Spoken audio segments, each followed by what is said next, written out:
Tirupati SV గోశాలలో గత 3 నెలల్లో 100 దాకా గోమాతలు చనిపోయాయని చెప్పి మాజీ టీటీడీ చైర్మన్ భూమన కరుణాకర్ రెడ్డి ఆరోపించారు. దానికి సంబంధించిన సాక్ష్యాలు, ఫోటోలు కూడా ఆయన ప్రెస్కు చూపించారు. దీంతో ఒక్కసారి తెలుగుదేశం పార్టీ ఉలిక్కిపడింది. వెంటనే కరుణాకర్ రెడ్డి మీద ఎదురుదాడి చేయడం ప్రారంభించింది. కరుణాకర్ రెడ్డి హిందూ ధర్మాన్ని నాశనం చేస్తున్నాడు, ఆయన ఉన్నప్పుడు హిందూ ధర్మాన్ని పరిరక్షించలేదు, తిరుపతితో పెట్టుకుంటారా, తిరుపతితో పెట్టుకున్నాడు ఎవడు బాగుపడలేదు, ఈ రకమైన వ్యాఖ్యానాలు చేస్తూ ఆయన మీద దాడి చేస్తున్నారు.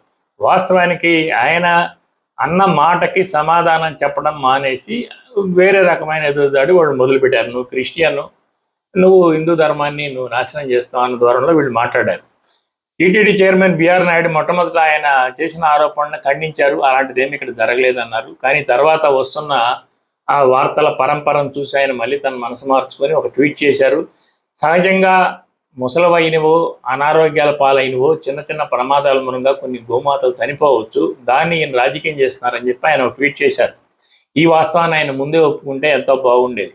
ముందే ఒప్పుకుండా ప్రస్తుతం వెంటనే వాళ్ళు చెప్పిన ఆరోపణ తక్షణం ఖండించేస్తున్నారు తప్ప వాళ్ళు చెప్పిన ఆరోపణ నిజం ఉందా, ఉంటే ఈ కారణాలు ఏంటి అని ఎవరు అన్వేషించట్లేదు, దానికి ప్రెస్కి చూపించటం లేదు. వాళ్ళ మీద ఎదురుదాడి చేసేసి వాళ్ళ మీద ఇంకా వేరే ఇతరతర విమర్శలు చేస్తున్నారు.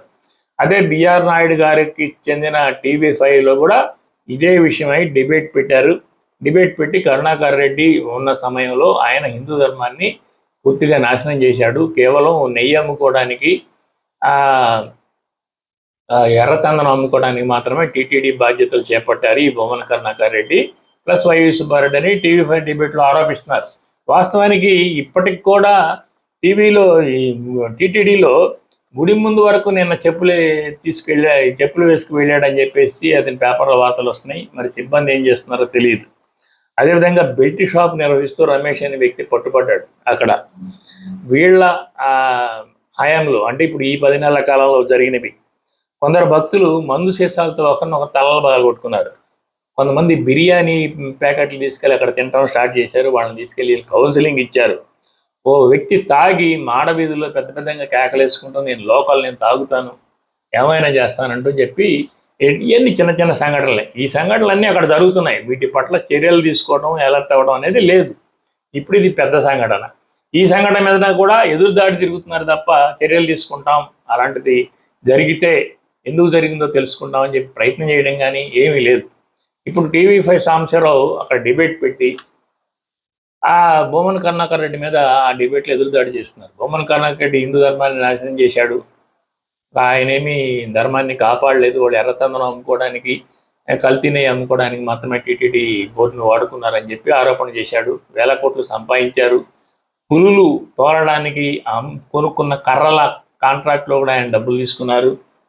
సో ఈ ఆవులను కూడా బజార్లో రోగగ్రస్తమైన ఈ రైతులు వదిలేసిన ఆవులు తీసుకొచ్చి గోశాలలో పడేశారు తప్ప అవి కొన్నవి కాదు.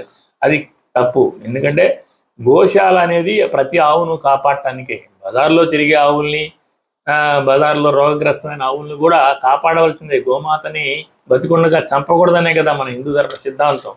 దాన్ని చివరి వరకు అది సహజ మరణం పొందేట్టు చేయాలి, అంతే తప్ప దాన్ని మనం చంపకూడదు. అది మన దేవత అనేది కనుక అలాంటి వాటిని గోశాల పరిరక్షించవచ్చు, మామూలు వాళ్ళు కూడా తీసుకొచ్చి వాటికి మేత వేయవచ్చు.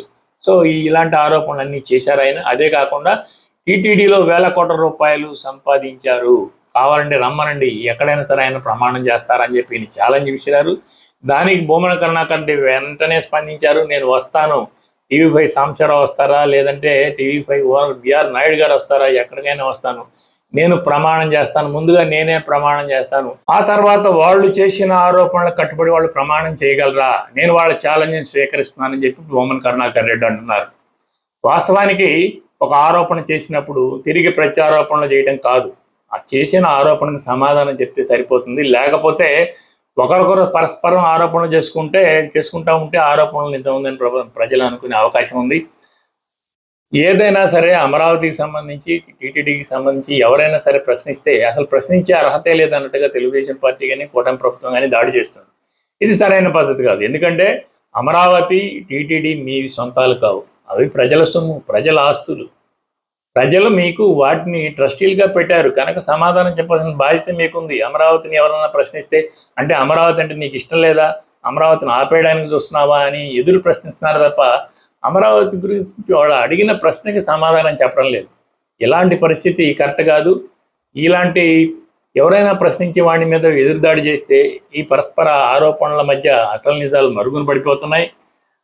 చేసిన ఆరోపణలు నిజమేమనుకుని ప్రజలు అనుకునే పరిస్థితి వస్తుంది. కనుక ఏ ఆరోపణకైనా సూటిగా సమాధానం చెప్పండి, అది తప్పు అని ప్రెస్కి తెలియజేయండి. అది సరైన పద్ధతి.